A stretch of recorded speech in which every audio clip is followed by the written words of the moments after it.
Hey guys, welcome back to my YouTube channel. Today I'm going to be telling you how to ace your interview for dentistry. So before we get into the rest of the video, I'd really appreciate it if you could like, comment, subscribe and hit the notification bell to stay up to date with all my videos. And if you have any video ideas, please let me know in the comments box down below or drop me a DM in my Instagram, which I'll have linked down in the description. So my top tip for you to do well on your interviews is to make sure you are confident. Now this is something that might sound a bit odd, but this is easily the most important thing in your interviews. You might hear people saying, oh no, it's about the content, it's about what you say, blah, blah, blah, blah. It really isn't.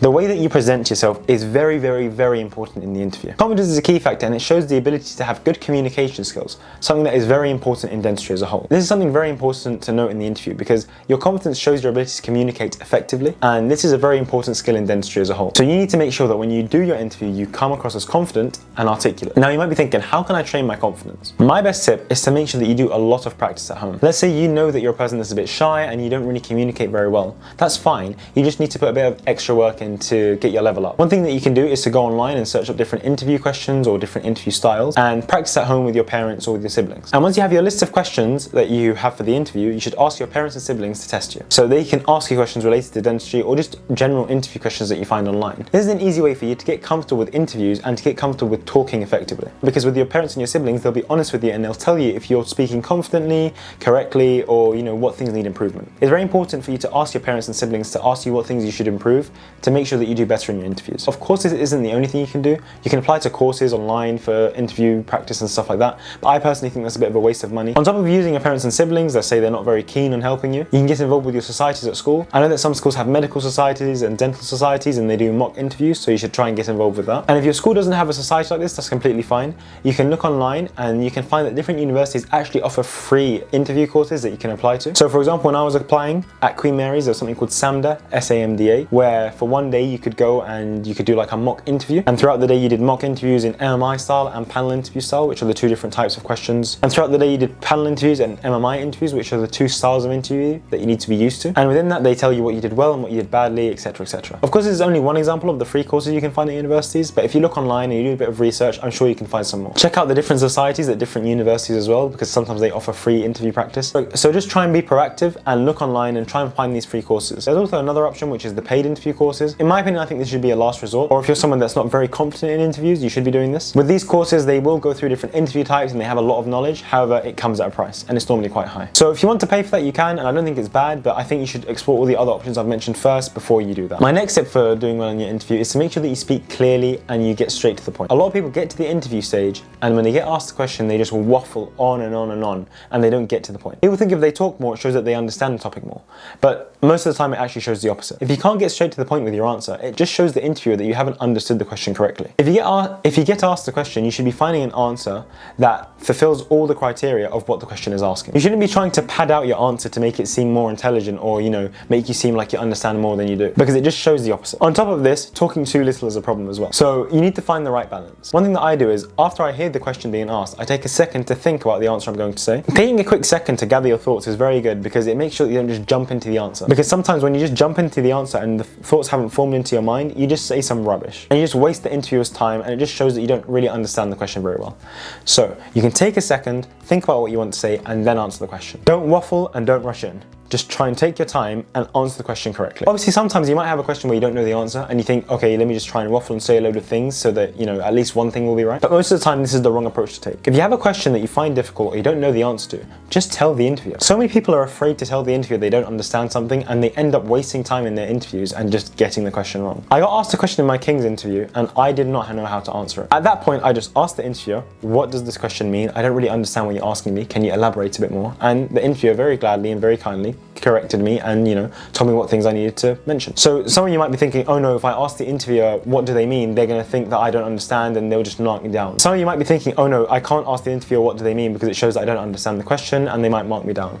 Well, I can tell you you're definitely wrong, because in my interview for my King's interview, I actually had to ask the interviewer what they meant. There was one question that they asked me that I just did not understand, and I just asked the interviewer to elaborate more and explain what they meant. After they explained slightly more, I was able to answer the question better, and I actually answered it within the timescale, and they even asked me some more follow-up questions after. So sometimes asking is actually better for you because it makes you understand the question better and allows you to have more time to think and give a better answer. And you won't be marked down or penalized. Asking a question, if you don't understand, it just shows that you're mature enough to understand that, okay, I've not understood answered this question very well, but I know that I can if I get a better explanation, so I'm going to ask and find out. So yeah, just make sure that you get straight to the point when you're answering a question and that you don't waffle too much. And don't be afraid to ask the interviewer what the question means. My next tip is to make sure you're aware of all the different question types you might be asked. So there's different types of questions you can be asked in your dental interview. However, there's a few main things that come up in every dental interview or in most of the dental schools. These are centered around things like ethical scenarios, describing a text or describing some imagery, talking about your work experience, talking about what you learned doing your extracurricular activities, talking about different skills, talking about what drives you to do dentistry, and then obviously the most infamous one is the why dentistry question. I think nowadays at interviews you don't get asked directly why dentistry, but you'll probably be asked it in one way or another through, a series of other questions. So make sure that you have a clear reason as to why you want to do dentistry. I know this is a hard question to answer, but an easy way to work this out is by you doing some research in your own time about dentistry and finding out what things are interesting for you, what, makes you passionate about the subject, passionate about the career. So for example, for me, maxillofacial surgery was something I found very interesting, so that can be a starting point for you to have a look and see something interesting about dentistry. So in general, knowing the different question types and knowing how to answer them is very important. I don't have enough time in this video to go through all the different question types and how to answer them, but if you guys are interested in that, please let me know and I'll try and sort a video out or do some sort of live stream where I go over the different question types. But in the meantime, you can go online and read some forums or just read up on the internet in general on all the question types I've mentioned and see how you should be answering them. In general though, with the ethical scenario, you need to be aware of all your different ethical principles, which I'll have up here.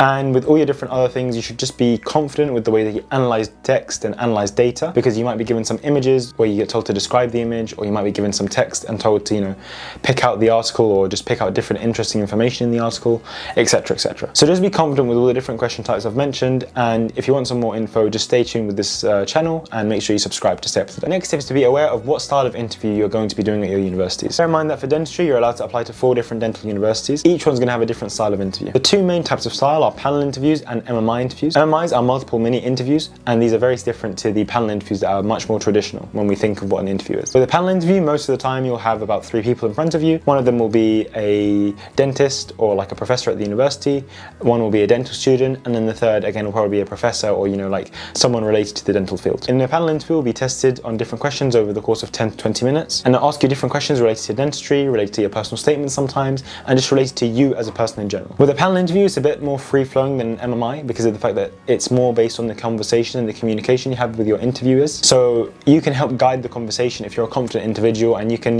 kind of dictate what types of questions are going to be asked. If you're a confident speaker, the panel interviews are going to be the best thing for you because, it will help you dictate the flow and dictate what things are going to be asked. With an MMI, however, it's a bit fairer. It's a more of a level playing field. So normally in an MMI you'll have different stations, and at each station you'll have a certain question that you have to answer. So for example, for station 1 you might be asked an ethical scenario, station 2 you might be given an image and told to describe it, station 3 they might ask you about work experience, etc, etc. And at each station you'll have one question that the interviewer will ask you and ask every other person. It's a bit fairer in the fact that every person gets asked every single question, and each interview station is marked independently, which is a very key thing to mention. Because for example, if you do badly in your panel interview, that's kind of it, because you don't really have multiple sections where you can show your improvements and what you're weak at. You just had a bad interview in general. However, with an MMI, what can happen is you might have one station where you're very weak at, but other ones that you're very strong, and they can help balance out your score. So an MMI is normally seen as quite fair and a better holistic way of, understanding how good a candidate is, and that's why a lot of dental universities do MMIs now. So basically it's important to find out what universities do what type of interviews, and finding out what you're comfortable with, and practicing these different style of interviews at home or at school or anywhere else. My next tip is kind of general,